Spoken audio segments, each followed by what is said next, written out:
சேட்டு சேட்டு எங்கம்மா இருக்கிறா? கொஞ்சம் எங்க வா. என்னடா இது பாஸ்வேர்டு வச்சிருக்கானுவோ, ஃபிங்கர் பிரிண்டும் கேட்குது. நம்மளுக்கு பாஸ்வேர்டும் தெரியாது, ஃபிங்கர் பிரிண்டும் செட் ஆக மாட்டேங்குது. என்ன பண்றது? இது எப்படி தான் ஓப்பன் பண்றது நம்ம?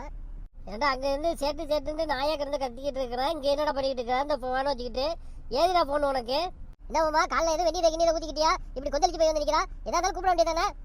எது கூப்பிட வேண்டியதானா? கூப்பாடே போட்டுட்டேன்டா. எவ்வளவு நேரமா இருந்து கத்திக்கிட்டு இருக்க சேட்டு சேட்டுன்ட்டு இந்த போனை வச்சு நோண்டிக்கிட்டு இருக்கா? ஏதுடா போன் இந்த உனக்கு? எப்படின்னா வர வழியில் வாங்கிட்டு வந்தேன். வந்து பார்த்தோம்னாக்கா ஓப்பன் பண்ண முடிய மாட்டேங்குது. பாஸ்வேர்டு போட்டு வச்சிருக்கானுவோ, ஃபிங்கர் பிரிண்ட் கேட்குது. எதுவுமே செட் ஆக மாட்டேங்குது. அது என்ன பண்ணுறதுன்னு தெரியல. கையில் 5 காசு இல்லை. இதில் ஃபோன் வாங்கினியலோ? அதுவும் வர்ற வழியில் வாங்கிட்டு வந்துட்டியா? எங்கே எடுத்தியே ஒழுங்கு மரியாதையே கொண்டு போய் அதே இடத்துல இந்த ஃபோனை வச்சுட்டு வந்துடுறான். நம்மளா திருட்டிக்கிட்டு வந்தா அவளுக்கு வாங்கினதுல ரோட்டில் போட்டுட்டு போயிட்டாங்க. அதை நம்ம வச்சு எடுத்து யூஸ் பண்ணாக்க என்ன பிரச்சனை? அவளுக்கு வாண்டான்ட்டு ஃபோனை தூக்கி போட்டு போகிற அளவுக்கு என்ன நம்ம நாடு என்ன அவ்வளோ பெரிய வசதி வாய்ப்பு காணல நாடா? அப்படி யாராவது செய்வாங்களா? வாண்டாண்டு ரோட்டில் தூக்கி போட்டு போவாங்களா? ஏதோ தெரியாதனமாக போட்டு போயிட்டாங்க. அதை எடுத்துகிட்டு வந்து வச்சுக்கிட்டு நீ வந்து தேவையில்லாமல் பேசிக்கிட்டு இருக்கிறா. அவளுக்கு வாண்டாண்டு போட்டு போயிட்டாங்க, இதை நம்ம வச்சு யூஸ் பண்ணிக்கொண்டு போலீஸில் போய் அவ்வளோ கம்ப்ளைண்ட் பண்ணி வந்து பிடிச்சிட்டு போகிறதுக்குள்ள ஒழுங்கு மரியாதை எடுத்த இடத்துல போய் வச்சுட்டு வந்துட்டு சொல்லிவிட்டேன். என்னம்மா சொல்கிறா? போலீஸுக்கு போகணுங்களா? அது கிடக்குது. நான் எவ்வளோ நாளும் சொல்லிக்கிட்டு இருக்கிறேன். எனக்கு சரியாக காது கேட்க மாட்டேங்குது. டாக்டர்கிட்ட போகணும்னு சொல்லிட்டு இருந்தியா? கூட்டிகிட்டு போனியா நீ? இதுக்கேண்டா அழுவுறா?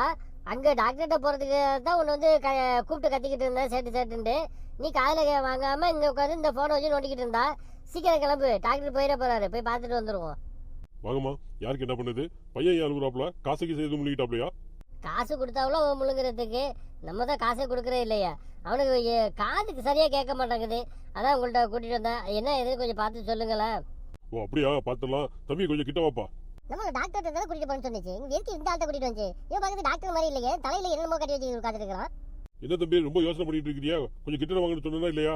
வாங்க கிட்டனா. மாமா என்ன பைத்தியமே நிக்கிறா? அவர் என்னமோ கேட்டுட்டு இருக்காருல, நீ பாட்டு செவனேறி நிக்கிறா. எதுவும் சொல்லாம அப்புறம் என்ன நினைப்பாரு? உனக்கு தான் காது கேட்கல நினைப்பாரு அவரு. அட கழிச்சோ, இவ்வளவு நேரம் அவர் கூப்பிட்டு கத்துனது ஒன்னதாண்டா. போடா கிட்டனா அவர்கிட்ட. அது சரி, என்னதான் கூப்பிட்டாரா? அது எதுக்கு இவ்வளவு ரகசியமா உன்கிட்ட போய் சொல்லணும்? கிட்ட வர சொல்லுங்கன்ட்டு என்கிட்ட சொல்லலாம்ல. நான் கிட்ட வாப்பாண்டாக்கா நான் போயிருக்க போறேன். மெத்த பேச்சு பேசாம அவர் கிட்ட போடா. தம்பி உங்க பேர் என்ன? மாமா உன்னை கூப்பிடாரு பாரு. என்னடா இது? இவன் பேரை கேட்டாக்க மூமா கூப்பிடான்னு சொல்லலாம். அப்ப காது சுத்தமா கேட்காம போயிருச்சா இவனுக்கு? தம்பி நான் மூமாவை கூப்பிடல. நீங்க இதுல ஏறி படுங்க. செக் பண்ணியாச்சு, இறங்கு கீழே. இம்மா கொஞ்சம் கிட்ட வாங்க. நீங்க என்ன டாக்டர்? என்னாச்சு என் பேரனுக்கு? இவன் அடிக்கடி ஹெட்போன் போட்டுட்டு மொபைல் யூஸ் பண்ணுவானா?